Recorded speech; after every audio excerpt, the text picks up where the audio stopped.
Welcome to On the Call. I'm Jeff Rimmer. It's presented by Byers, and really a treat for us today to visit the gentleman that certainly has worn a lot of hats in the National Hockey League.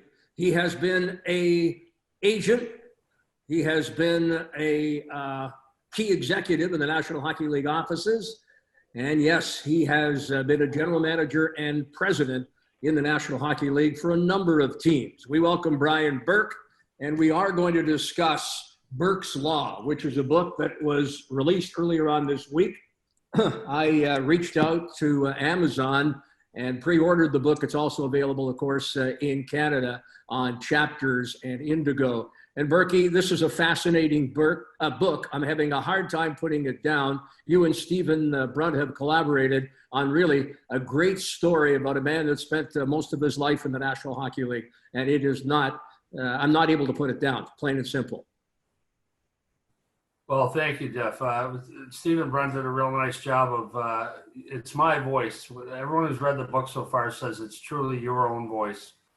And that's hard for an author sometimes to do. And I thought he told my story in my words and did a really good job. And I enjoyed writing it, and I hope people will enjoy reading it. We're going to get into the book. And I got to tell you, my days in Washington, I got very, very close with Larry King, and of course, is one of the best all-time interviewers in really any walk of life. And he said that he could never read a book before doing an interview. And for me, as I said, it's difficult for me to put this book down. There's so many stories I want to ask you about. But before we even discuss the book, we've got to discuss the NHL. And this has been certainly a productive week to 10 days. There have been trades, free agency. We've had the National Hockey League draft. And I want to get your opinion, first of all, on a mutual friend of ours, John Davidson, who, of course, left the Blue Jackets to become president of the New York Rangers. And lo and behold, he ends up with the top draft pick. And I know you have some thoughts, not necessarily because he ended up in New York, but you have some strong feelings on the fact that you do not believe that teams that aren't in the bottom five of the league would have an opportunity to pick up a top pick. Yeah, I think the draft lottery is really, really fundamentally flawed. And the NHL gets so much right. They get almost everything right. But this is so wrong. To me, it stands out like a sore thumb. Like the notion that they could leapfrog 9, 10 teams, 11 teams, and take a top prospect ahead of teams with much poorer records is mind-boggling to me. I think it's a huge mistake. I think the league needs to fix it.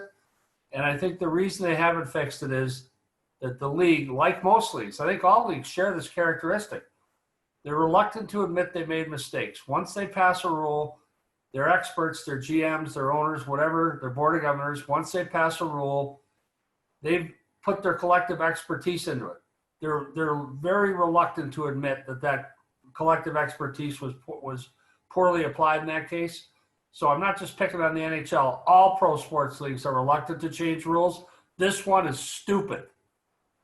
I want to certainly delve into a number of key moves that the National Hockey League has made here. A number of teams have certainly improved themselves through free agency and trades, but specifically, a lot of people tuning in here, Blue Jacket fans. What are your thoughts on, first, the trade, Josh Anderson going to Montreal, and, of course, Max Domi coming this way, and then the Blue Jackets signing a free agent, Mikko Koivu, who was set adrift by the Minnesota Wild? Well, I think Mikko Koivu's got some hockey left in him. He's a wonderful human being. He's a stabilizing veteran guy with a good sense of humor. I think it was a good pickup. And I think fans in Columbus are going to love Max Domi. He's a skilled player, but he can really skate. He plays hard. He's an aggressive, annoying guy. Quick smile, good interview, nice kid. I think people in Columbus are going to like Max Domi. Now, what about Josh Anderson? Now, for you as a general manager, I'd find it difficult for you to deal Josh Anderson under any circumstances. He's your kind of player, big, strong, great skater, and certainly a physical player, guys that you're looking for at all times. Yeah, he's a big, hostile guy. He had 27 goals 2 years ago. Last year he didn't. But I think they got tired of Josh in Columbus. I think they had trouble getting his deals done. And I think they certainly wouldn't have given him the money Montreal gave him. And I think they were not happy to see him go. What about John Tortorella? Here's a guy that I understand is a pretty good friend of yours, the job that he has done with his team over the last couple of seasons. Certainly this past year, losing all the free agents that they did, Bobrovsky going to Florida, and of course Artemi Panarin, not to mention Duchesne and Dzingel, and yet here he had them in the hunt all season long, and they made it difficult for both Toronto, who they beat, and of course the Tampa Bay Lightning, who went on to win the Stanley Cup. Well, John Tortorella is, he's a lot like Brian Burke in that he's got one public persona that's very different from his private persona, which you would know, Jeff. And he doesn't care, just like I don't care. Like someone asked me yesterday in an interview about the book, do you hope people like you more after they read the book? I said, no, I could care less. I hope they like the book. What I would be reluctant about or would be sad to hear is that someone bought the book and said, I didn't enjoy it. I didn't learn anything. I wasted $25 or whatever it cost. That would bother me. But if someone read the book and said, I still don't like Brian Burke, that wouldn't bother me. So Torts doesn't care what people think of him, except his close friends and who absolutely revere the guy. Like he's a wonderful human being. I worked with him on the 2010 Olympic team. I worked on him with the World Cup, worked on him in the World Championships one year. So I've traveled with him. I've worked very closely with him. He's a wonderful dad. He's a great guy. He's a great friend. And if the rest of the world doesn't see that or understand it, he could care less. You think the two of you could coexist, running a National Hockey League team, you as the GM and him as the coach, knowing your personalities such as they are? Yeah, we probably need an assistant GM who's pretty calm in between us, and we probably need an assistant coach who's pretty calm. But yeah, we could, because John Tortorella is fair. And I think you're entitled, if you're a coach, you're entitled to be as hard as you want as long as you're fair. And that's what the players use that word a lot when they talk about Torts. He's fair.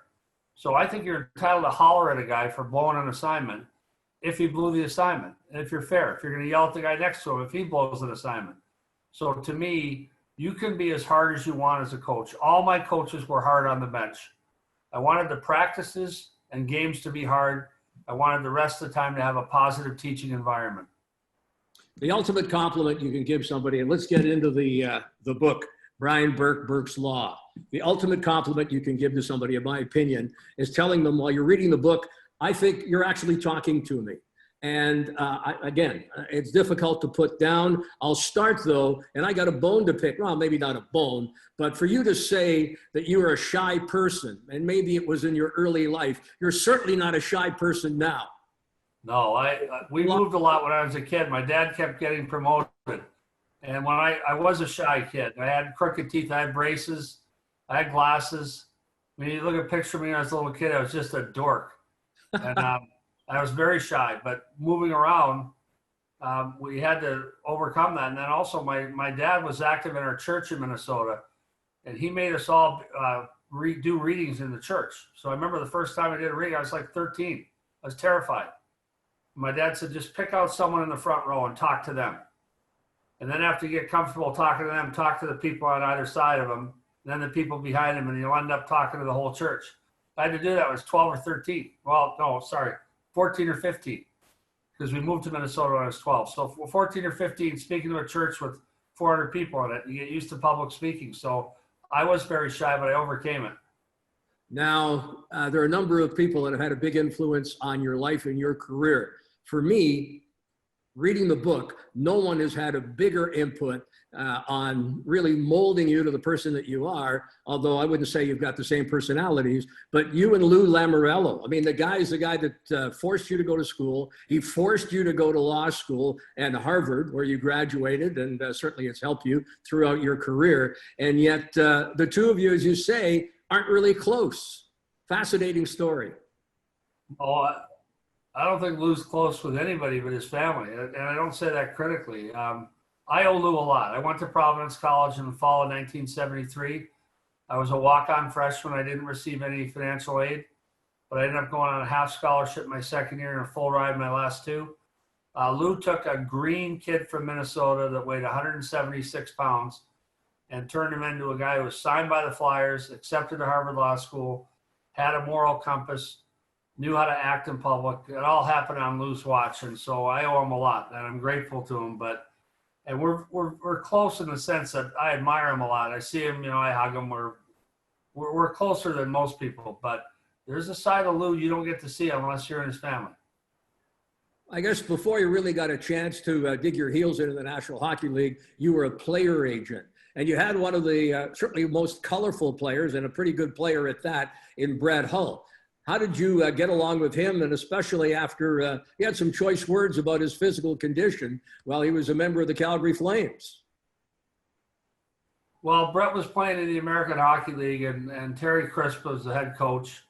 And Crispy's a great guy, but he's old school. And Brett was in the doghouse, and Brett said to me, "You got to get me out of here. I want to get traded." And I said, "I'm not calling anyone. You got to lose some weight and get a haircut."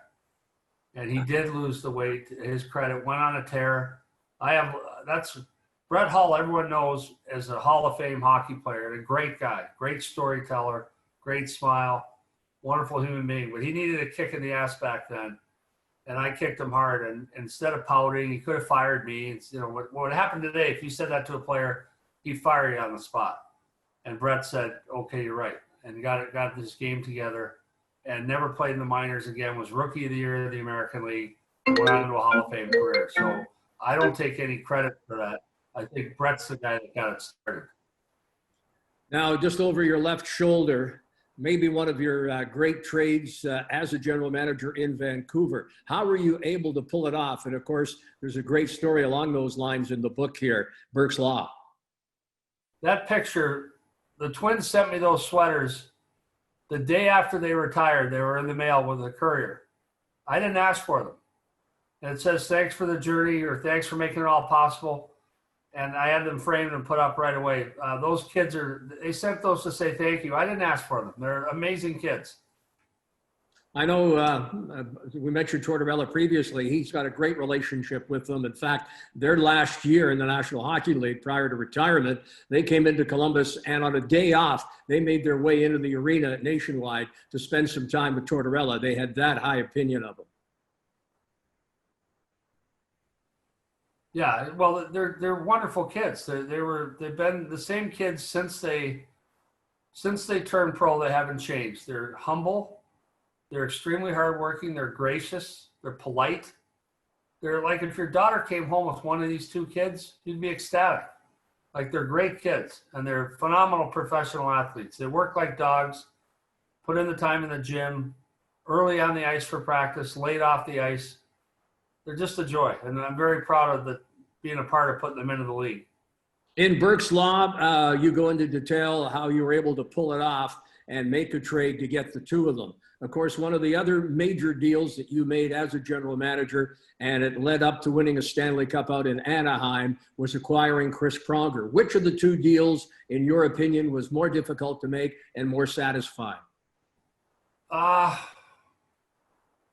Well, the Chris Pronger deal was what happened, the second one, where we got him from Edmonton. That happened in about 30 seconds.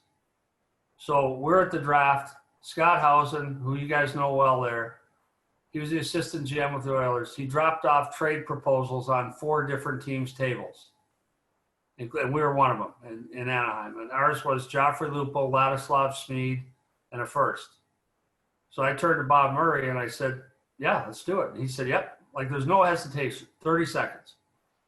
And we went back to Edmonton and said, "Okay, we'll do it." But the league wouldn't let it do us because there was a salary cap issue called tagging room. We didn't have enough tagging room. We had to wait till July 1st. So I said to Kevin, "If you've got a deal, if you say we got a deal, we got a deal." So he said, "Okay, we got a deal." So we didn't register it till afterwards. So that deal was easy. The deal to draft Chris Pronger in 1993 was very complex and difficult. Now, for you, and I'll say, you've got a lot of friends in the National Hockey League. You've certainly, from time to time, butted heads with people. Perhaps the most celebrated butting of the heads was with you and Kevin Lowe. And Gary Bettman, who you also say in the book has had a big influence on you and your life. He had to step in between you and another gentleman, Kevin Lowe, who is now in the Hall of Fame, and rightfully so for the Stanley Cups and the leadership that he showed. But you guys were serious about going to blows. Well, what happened was Kevin was doing a radio interview in Edmonton, and I was being a bit of a jerk about him signing Dustin Penner.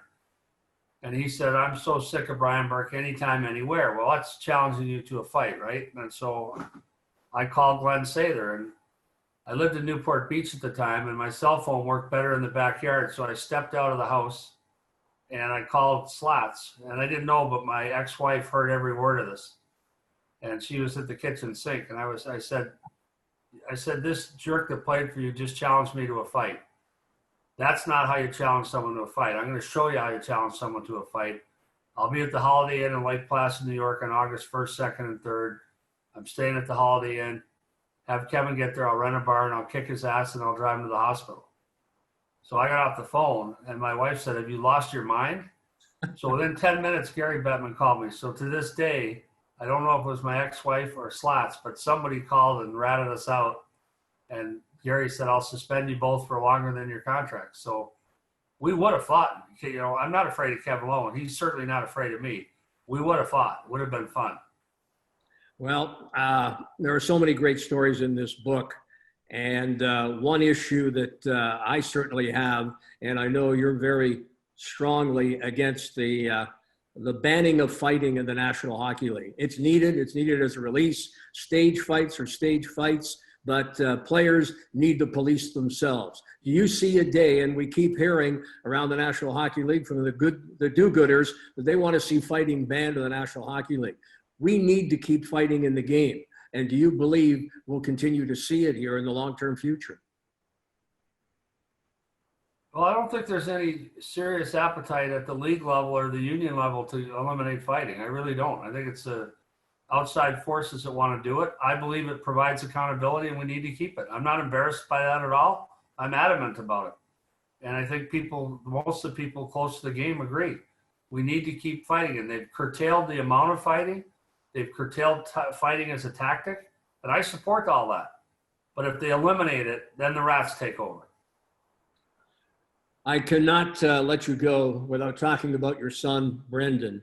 And there's a chapter devoted to this young man, a terrific young man at that.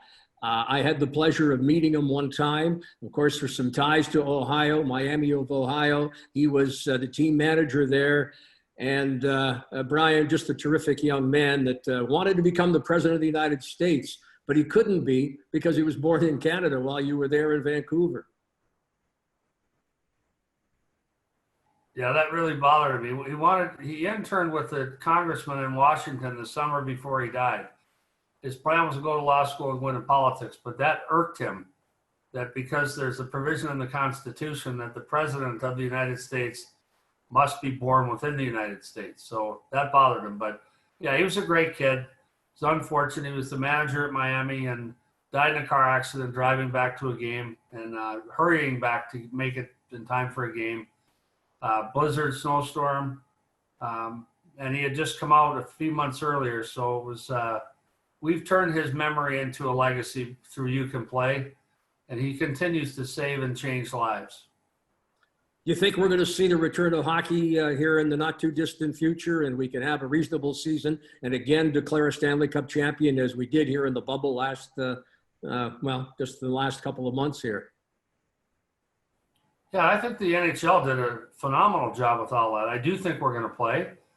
I think it will involve an all-Canadian division. We've been talking about that up here for a month because the border isn't open. There's a 14-day quarantine.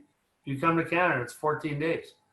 So, and the border's not going to open anytime soon. So I think the league will put the 7 Canadian teams together, and then they're going to geographically redo the divisions in the U.S. to minimize travel costs. And it's going to look different. So people in Columbus, let's say Boston's in your division, they're not going to come to Columbus and play 1 game. They're going to come and play 2 games. And when Columbus goes there, the same thing. They're going to use more economy in the travel, which, by the way, I've been whining and bitching about for 20 years. I think travel in the NHL is done very poorly. The schedule's very poorly done. This will force the league to focus on economy and compactness of travel. And I think you'll see a different product, but a good product. And I think you'll see a 60-game schedule starting around January 15th, maybe February 1st. And, yeah, the hockey will be great. And we will get a vaccine, and the game will come back. And it'll be Nationwide Arena, which is one of the loudest arenas in the league, will be full again. You'll hear the cannon again. But in the meantime, we got to do a slow build back. You're enjoying your time in the media, working for Sportsnet in Canada, and any thoughts of returning to the National Hockey League in a management position? The answer, I'm really enjoying it. I love the people I work for. My bosses are great. I like the people I work with. My coworkers are terrific, and I'm really enjoying the work. And I like that I'm not traveling much. So, I mean, no one's traveling right now, but even in my regular job, very little travel. So I can't foresee, you never say never. I could see going back and working for the league in Toronto. But other than that, I love what I'm doing. I can't see going back to a team. Just, I don't want to do that travel anymore. What do you want to do at the league level? Well, if Gary Bettman, you know, I'm a huge fan. If he said, you know, we need someone in Toronto, if Coley retires or Murph retires, and they said we need someone there, I would consider working for Gary again. I love the guy, but short of that, no, I like what I'm doing. Well, again, congratulations on the book. It's a great read. I've enjoyed it immensely, and nothing but success in the future. And we need Brian Burke involved in the National Hockey League one way, shape, or form, even if it means in the media, because I know that you don't hold back on your opinions there either. No, I don't. Thanks, Brian. Brian Burke. Thanks, Jeff. And again, the book is available through Amazon. Okay. And in Canada, of course, the book is available Indigo with chapters. Great job, buddy. You won't miss your 11 o'clock. Okay, thanks. See All ya. right. Well, that was Brian Burke. And thank you for joining us on this edition of On the Call with Jeff Rimmer, presented by Byers.